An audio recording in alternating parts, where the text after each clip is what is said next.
Hey Spin Fam, this is Derek here with Everything Spinners, and this is a little how-to video, and it's inspired by another new guy who's doing spinner stuff, spinner how-tos and spinner reviews, I guess. His channel's called The Real Turtle, and just saw this video. It's like 5 in the morning here, but I saw his video about an hour ago, and it got me thinking. But his video is about how to polish. Well, go look it up, but it's about polishing your spinners, getting rid of the patina and stuff. Not spinners, but the buttons by putting them on a drill and spinning them on a towel with mothers. And pretty ingenious, really. I never thought of doing that, and I've let me tell you, I've thought about doing a lot of shit to spinners. Um, so, but it made me think.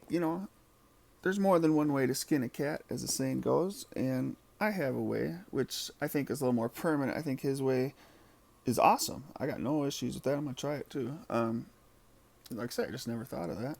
I have mother's polish, which is my favorite also. But let me show you something here. Let me compare. This is a brass Kong that I've never done anything to. This is a copper Kong that I've wet sanded to like 7,000 grit. Here's another example. See, I always thought, like, I love Kong buttons. FHQ, these are classic. They still have them. But the polish to me is so much grippier. I always thought these were just a little slippery. And I imagine it's like, because on a micro level, there's just more surface for your finger to grab. Don't. Excuse me. Here's another example of some DNAs I've done. Now they've gotten micro scratches, of course, because I use them. Now, if you've never seen how to wet sand, I'm not going to teach you that. But go see Hobby Timmy's videos. I imagine if you're just watching this, you've seen some Hobby Timmy videos. And he's got, I know one for sure, it's called How to Polish a Stubby. And then another one is about polishing a mini tank like this. It's a little blue one. And go watch those if you're interested in doing something like this. So here's another example of what you can do. See, these are aluminum ridged. But I don't necessarily like that ridge feeling in there, so I got rid of those ridges. And it takes some time. I'm not saying this is real easy. Like the Real Turtles method is going to take you minutes. See what I did? These were perfect, but I messed them up doing this blackened stuff because I had to remove some blackened stuff because I'm a slob. When I apply brass black, don't those look cool? I didn't think of that idea. I saw somebody else's with those. I stole his idea. Brian Hedstrom, maybe? Not sure. Can't remember everybody I talked to. But yeah, see how I got rid of the ridges there? Oh yeah. I mean, that really changed these buttons, because I even did it on these. Like, can you tell how I didn't do the outside is natural brushed? The inside is just grippy polishness. I kind of can tell there. Excuse me. So, how do I do this? Very simple, really. Get me a, like I say, go watch Hobby Timmy. He'll tell you about how I organize my sandpaper. I put it in the envelopes all the way up to 7,000 grit. Now, I can't find that in the store. The 3.5 and the 7,000 grit. I gotta buy those on Amazon. You can get, what is it? 3 sheets of each, or a sheet of each for $10. Oh, it's not that bad because you're only doing a little bit.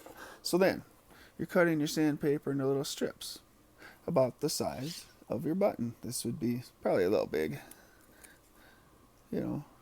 So, if I were to do these, this is the key for me. I put it on this board with these holes.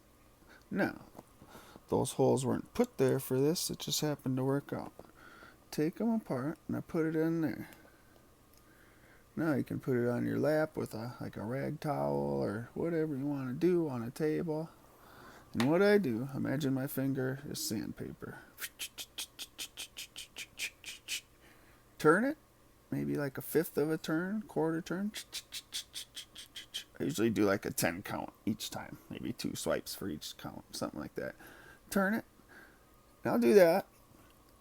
with each grit from 220 up to 7,000. It was like 10 times. And I know you guys are saying, dude, this is insane. But you know, I got a lot of time on my hands. Obviously.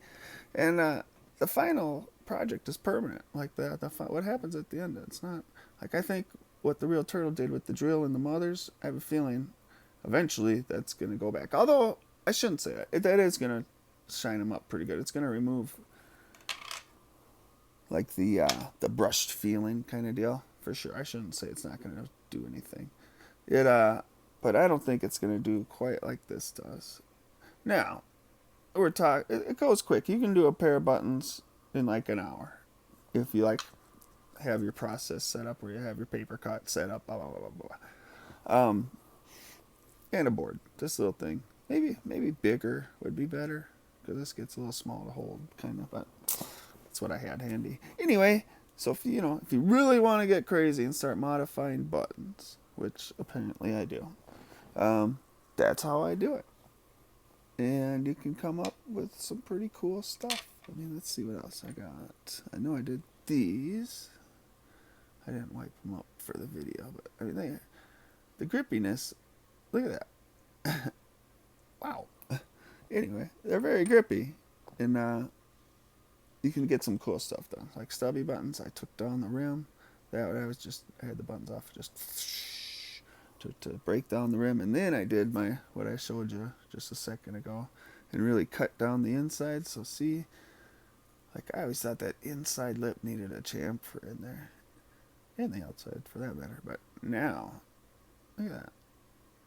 That's a different button to me.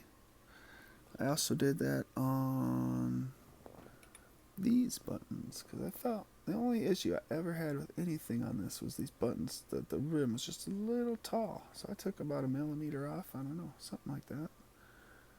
They feel so much better now. Anyway, guys, that's all I got for you. It's just a quick little how-to. And like I say, I'm not trying to rip on the real turtle. Never do that to another guy who puts his time and effort into doing this, because it is some time and effort. But I just wanted to share an alternative method on how to get you some shiny buttons. Ooh, shiny. Or to remove some ridges. Like, I think that's a sick button right there, if I don't say so myself. Alright, Spin Fam. Take care. Au quad tens and one.